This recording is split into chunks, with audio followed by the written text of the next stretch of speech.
No Kings Rally, huh? Welcome back to the show, guys. Gideon here. My reaction to such things like this No Kings Rally is a lot different than it would have been in the past.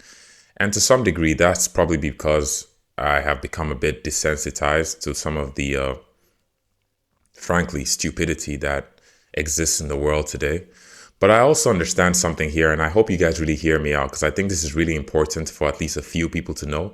Because I know a lot of people are not going to grasp this because lack of interest, you know. All this is just orchestrated chaos. And a lot of people say this, or a few people say this, but you have to understand that at this point, I look at it as bigger than Republican or Democrats or conservative and liberal. I think it's orchestrated division and chaos because it fits the interests of certain groups. And the truth is, the real enemy or the greatest enemy that we have today are these secret societies, right? The thing is, they don't really have a face. We know of certain people who are probably part of these groups, but they have so many different members at so many different levels who are able to weave in and out and do certain things. And you cannot really combat them effectively because it's like guerrilla warfare. You don't really have an enemy in plain sight organized that in a way that you can predict their moves. Although history has given us a pattern to be able to see what it is that they're trying to do.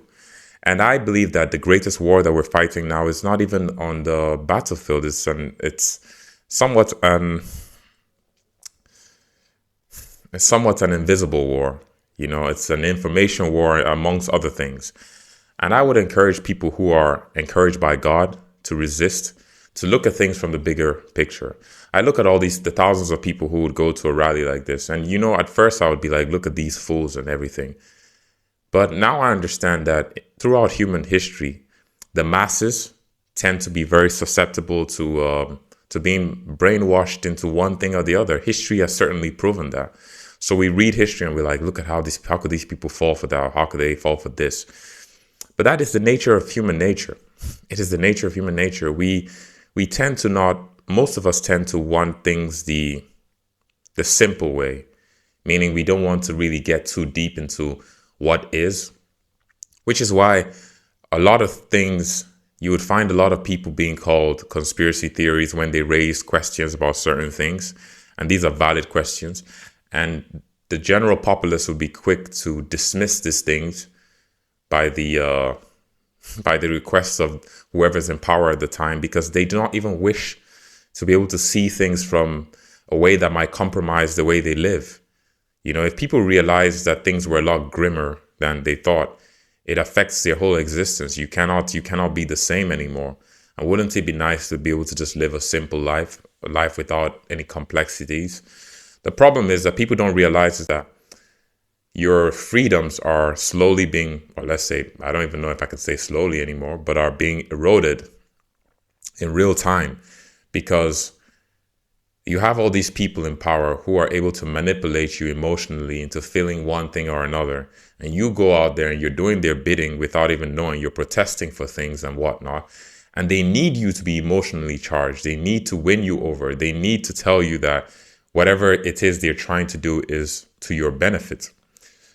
And a lot of the time, it seems that a lot of people don't really question things. I'll tell you how I know this. I'll use myself as an example. When I was much younger, around my teens, I remember when Trump was running for office, for the first time. And I remember how everybody was talking about how evil Trump was and everything. And I lived in a small island at the time. And I didn't really follow politics at all. I knew who Trump was, obviously, but I was like, Trump is so evil. Okay, whatever. And I found myself one day almost repeating this without ever seeing anything that Trump really said, And I remember being checked within me. Right? And the point I'm about to make is going to lead to the greater point of this video. I remember something checking me within my gut. It's like, don't make this joke. I was going to make a joke that was somewhat, an insulting joke towards Trump, And I remember feeling uncomfortable making that joke. And I remember I was like, you know what, I'm not going to do it. And that was the day that I decided, I have to go see for myself what this man is about. And I started watching his videos and his speeches. And I remember the feeling, it was like God woke me up in that moment to actually see what he was saying and realize that, man, these people are lying. This man is not what they say he is. And my life was never the same after that. The reason I say all this is to tell you that the only way to win this war that we are fighting, truthfully, is by the Spirit of God. And we need to lead with love. Now, the truth is the devil has been able to gain so much ground through people because we allowed him to. We allowed him to take God out of the schools. We allowed him to take God out of society, out of everything. America became probably the greatest country in the history of, as far as we know, human history, because America puts God at the forefront. Does not mean that America hasn't done bad things, but please tell me one country that hasn't, you know? But now once you remove God, you allow the devil to take ground, and the devil has many willing servants. And that's one thing you cannot forget. He has many people who are willing to serve him. These people have already given up hope of going to heaven.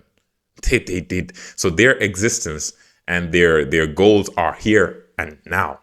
And the only way to combat the devil is to combat him right now in this generation is wisely, right? You understand that this is an information warfare and whatnot. So you need to understand that the only way people can truly change is by Jesus.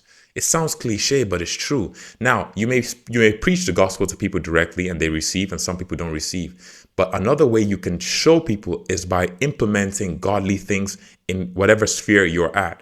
And once people see the benefit of it and they see why it works, you can change the heart of a man. I say all that and I understand that most people probably will not repent, but at least a few people will.